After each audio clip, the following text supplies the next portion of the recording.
qo'shinni himoya qilib turasizlar, dushmanga o'q otib turasizlar. Mendan ochiq ravshan buyruq kelmagunicha jilmaysizlar. Yengsak ham, yengilsak ham, mag'lub bo'lsak ham, o'lja yiqsak ham, g'olib bo'lsak ham qimirlamaysizlar. Hech qanaqa ishtiboh tushunarsiz narsa yo'q. Kundek, oydagi ravshan buyruq. Rasulullohdan tushinglar degan buyruq kelmaguncha qimirlamay turasizlar. Nima bo'ldi? Ana shu 50 ta kamonchi Rasulullohning buyrug'iga amal qilib turdi. Jang birpasda musulmonlar foydasiga hal bo'ldi. Musulmonlar g'olib bo'lishdi.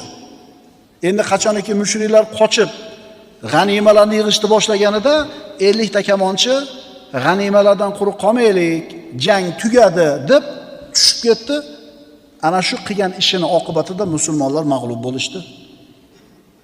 Hamma yaxshilik, xayriyat, barakot